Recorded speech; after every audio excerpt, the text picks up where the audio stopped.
Hello, welcome back to the channel where I have a brand spanking new Audi e-tron-gt Quattro, which is a very fast, fully electric, four-wheel drive car. Now the name Quattro, what does that mean exactly? Is it the same as it always meant? It's a very famous name, it's been around for a very long time. So I've borrowed this very early 10-valve Quattro, the original Quattro, to see if the two cars have a common thread that links them for A, for Audi, but also B, for car enthusiasts like you and me. So we're going to do a tech dive into both of them, a bit of a drive, and then kind of conclude to see if there is a common thread that links Quattros then to Quattro now. Stay tuned.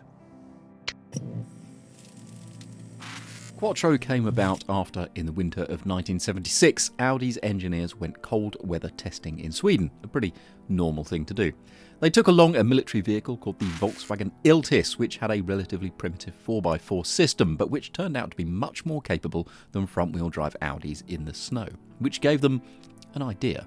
When they came back, they started working on a four-wheel drive system that would eventually, like the car it was put into, be called Quattro. They applied it to a coupe version of the Audi 80, which had a nose-heavy 200 horsepower 5-cylinder engine mounted longitudinally stuck out ahead of the front axle. Early versions gave more or less 50-50 front-to-rear four-wheel drive. One could lock the centre or rear differentials, but later Audi developed a torque-sensing differential which could send up to 3/4 of the power to the axle with the most traction. In a rally car, Audi's four-wheel drive system was so devastatingly effective that the Quattro won the manufacturer's World Rally Championship in 1982, the Drivers' Championship in 1983, and both in 1984. It was the first four-wheel drive car to win the World Rally Championship, and nothing but four-wheel drive cars have won since. Quattro doesn't always mean the same system. Cars like the Audi A3 have had different systems to, say, the R8, and both have still worn Quattro badging. And so it is with the latest e-tron-gt, perhaps obviously because this is an electric car. The GT has not one but two electric motors, one for each end. At the front is a 235 horsepower motor. In the rear, it has 429 horsepower, and there is a dual-speed gearbox at the back. In extremes, combined, they will deliver up to 523 brake horsepower, but the way they behave depends on which drive mode you've selected. In comfort, it mooches around in four-wheel drive. In efficient mode, it prioritises the front motor, and in dynamic, it prioritises rear-wheel drive bias. And Audi says the system can react to these different changes 5 times quicker than in a mechanical system. Given then that there are so many mechanical differences between old Quattro and new Quattro, are there still inherent similarities in feel between the two?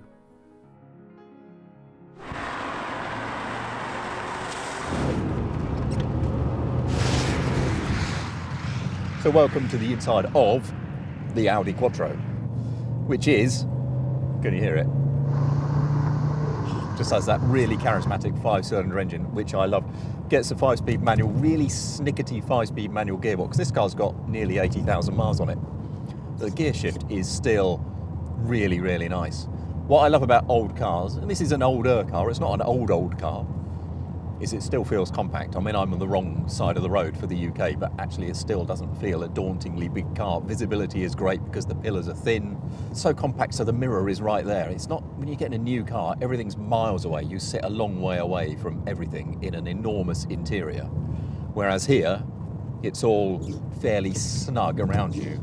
And there's lots of engagement, lots of involvement, because, well, you just have to, do things yourself. And it makes that really lovely noise. Really lovely noise. Now, it's a bit creaky, because old cars get a bit creaky. And this is a common thing, right? As cars age, things start to fatigue, spot wells start to fatigue, metal fatigues. And I think a little bit of flexibility in a chassis fits in. This is why I like, if I've got a classic car, I quite like it to have a roll cage, because then it stiffens everything back up. It means that the steering is as precise and sharp as it should have been when it was new. So the steering in this is a little bit on the vague side, and the ride is good, actually composed, firm, but it rounds off the edges because it's on big old balloon tyres and the sensible amount of suspension travel and everything else. But what is sort of most engaging about it is that powertrain and the gearbox and everything else. It's good fun to drive, and there is a lot of traction. And here's the interesting thing. I think what the Quattro drivetrain gives you is loads of traction, but it doesn't necessarily make the car actually more agile or more dynamic. Because if you had a car with rear-wheel drive only, its chassis would be naturally adjustable. What this car gives you is better traction out of a corner, better acceleration out of a corner. And if you want to go very fast between 2 points, that's a good thing, but it doesn't necessarily help a car turn. So actually the Quattro is incidental to the enjoyment of the car rather than key to the enjoyment of the car. It's key to the performance of the car, but it is not key to the fun of the car. But the rest of the package is a laugh. It's just great fun to drive. It's so nice to drive a really charismatic but properly put together old car that feels you could drive it hard for a very long time. I mean, what a great classic car buy this would make.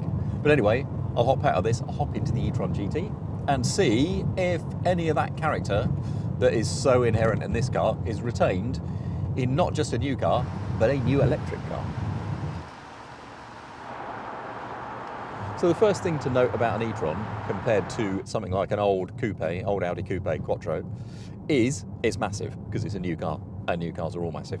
Second thing to note, well, you don't get that distinctive 5-pot warble, do you? But actually, from sort of low speed and up to speed, you do get quite an interesting sort of whine and stuff to it. So as EVs go, this, plus the Porsche Taycan that it's based on, are some of the more engaging ones.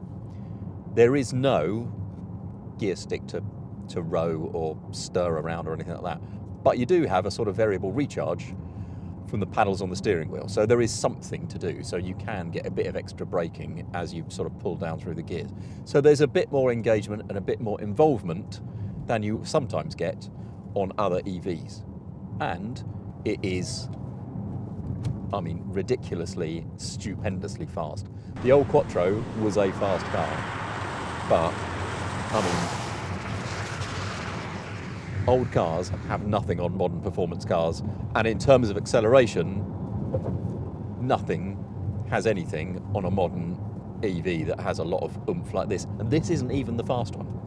But the interesting thing is what Quattro meant then and what Quattro means now for the way that these cars drive.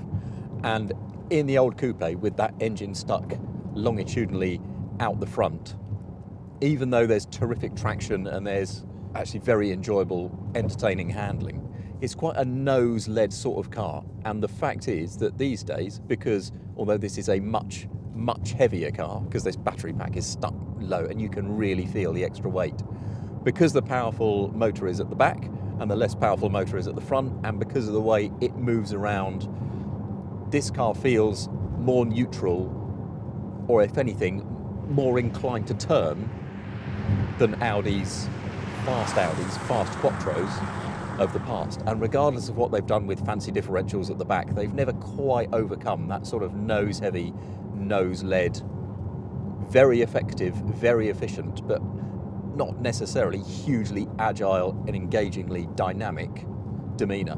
This car finally sort of sets that apart. When you turn, it wants to turn, and when you get back on the power, it wants to straighten itself.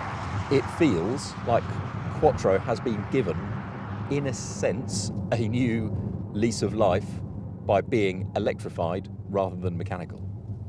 So while the future of enjoyable and engagingly dynamic sports cars is not always a given with EVs, I think it's fair to say that Quattro will have found its feet when it comes to electrification. So thanks for joining us. We have other Audi videos and other sports car videos and Porsche Taycan video, which this car is very heavily based on, elsewhere on this channel. We're also at autocar.co.uk all the time, in all good news agents every Wednesday on digital subscription. Autocar since 1895. Thank you very much for joining us. I'll see you next time.